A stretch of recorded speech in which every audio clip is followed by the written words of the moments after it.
कल्पना की प्राचीन भूमि आर्वन्या में न्याय किताबों में नहीं बल्कि यादों में उकेरा गया था। यहाँ की हवाओं में न्याय की फुसफुसाहट थी और खून की नस्लों में इसकी विरासत बहती थी। इस भूमि पर अदृश्य संतुलन के नियम चलते थे, जहाँ हर क्रिया की गूंज समय के पार सुनाई देती थी। आर्वन्या के केंद्र में था वर्णालोक नगर, जो फीले पत्थर और चांद से गढ़े लोहे से बना था। यहाँ की छा पर वर्षों पहले इक्विनॉक्स परिषद का शासन था, जो नैतिक संतुलन के रक्षक थे। परिषद में एक न्यायप्रिय निर्णायक था, रेवन अल्थोर। रेवन की ईमानदारी और न्यायप्रियता के किस्से दूर दूर तक मशहूर थे। वह मानते थे कि दोष केवल कर्म नहीं बल्कि आत्मा में जन्मी मंशा है। रेवन के फैसलों से लोग डरते भी थे और सम्मान भी करते थे, क्योंकि वह केवल शब्दों को नहीं बल्कि मौन को।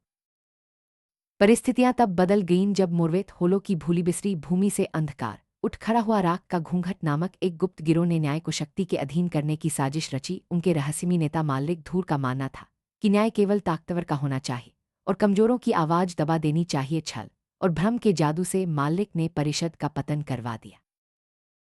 मालिक की चालों के चलते रेवन पर विश्वासघात का झूठा आरोप लगा। गवाहों को भ्रमित कर परिषद ने रेवन को दोषी ठहराया और निर्वासित कर दिया। परिषद बिखर गई और आर्वन्या में भय के आधार पर दोष तय होने लगे। रेवन को ब्लैक ड्यून्स के पार भेज दिया गया, जहां समय बिखर जाता था और यादें धुंधली हो जाती थीं। अपनी पहचान और पद से वंचित रेवन खुद की छाया बनकर।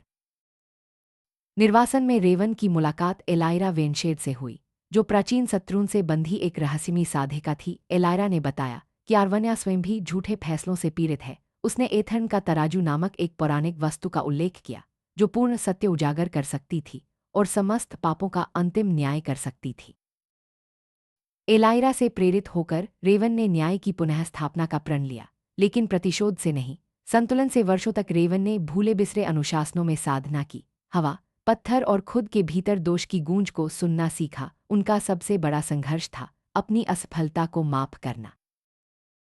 इधर वर्णालोक में मालिक धूर ने अपने प्रतिनिधियों के माध्यम से शासन किया। मुकदमे तमाशा बन गए, फैसले पहले से तय होते, निर्दोषों को सजा मिलती और असली दोषी ताज पहनते। लोग चुप्पी में जीना सीख गए, लेकिन गुप्त रूप से विद्रोह की चिंगारी सुलगने लगी। इसी समय एक युवा इतिहासकार कैलोरिन पायर ने मौन प्रतिरोध का रास्ता चुना। वह हर अन्याय को रनिक स्याही में दर्ज करता, मानता कि सहेजा गया सत्य कभी हारता नहीं। उसकी राह एलायरा से मिली, जिसने उसे मेमोरी फ्लेम का धारक पहचाना, एक दुर्लभ वरदान जिससे कोई घटनाओं को ज्यों का त्यों याद रख सकता था।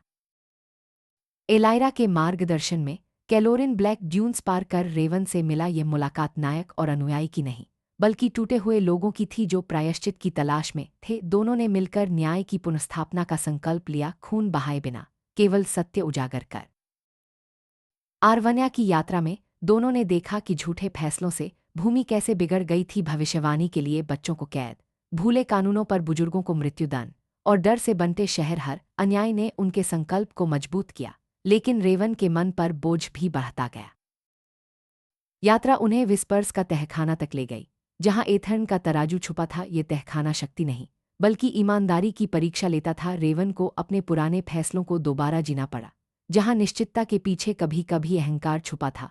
अपनी कमियों को स्वीकारने पर ही तहखाना खुला। एथर्न का तराजू कोई हथियार नहीं बल्कि एक दर्पण था। यह दंड नहीं देता बल्कि सच्चाई उजागर करता। इसके सामने कोई भी सत्य से इनकार नहीं कर सकता था। रेवन ने जाना कि न्याय का असली रूप दंड नहीं बल्कि सच्चाई का स्वीकार है। वापसी पर रेवन ने कोई घोषणा नहीं की, सत्य चुपचाप फैलने लगा। कैलोरिन की लिखी घटनाएं शहर में जगह जगह दिखने लगी, जिनका खंडन असंभव था। एलायरा ने नगर के आत्मा पत्थरों को जागृत किया, जिससे हर कोई अतीत को देख सका। मालिक ने तराजू को नष्ट करने की कोशिश की, लेकिन जब उसका सामना हुआ तो उसके अपने पाप, विश्वासघात, छल और डर सबके सामने आ गए। शहर ने उसकी हार नहीं बल्कि उसके सच्चे स्वरूप को देखा। अंतिम फैसले में रेवन ने मालिक की मृत्यु नहीं चाही। मालिक को तराजू से बांध दिया गया, उसे अपनी सच्चाई के साथ जीना पड़ा। सारे भ्रम छिन गए, न्याय मृत्यु से नहीं बल्कि जिम्मेदारी से बहाल हुआ। आर्वन्या ने फिर से संतुलन पाया। परिषद अब शासक नहीं श्रोता बनी। रेवन ने नेतृत्व ठुकराया और संतुलन के रक्षक बनकर न्याय को जीवंत बनाए रखने का प्रण लिया। आर्वन्या ने सीखा कि दोष दंड से नहीं मिटता और न्याय बल से नहीं पाया जाता। सच्चा निर्णय समझ है और सच्चा प्रायश्चित जिम्मेदारी। यही आर्वन्या की कथा है, नायक और खलनायक की नहीं बल्कि उस सत्य की जिसने एक भूली दुनिया में फिर से अपनी आवाज पाई।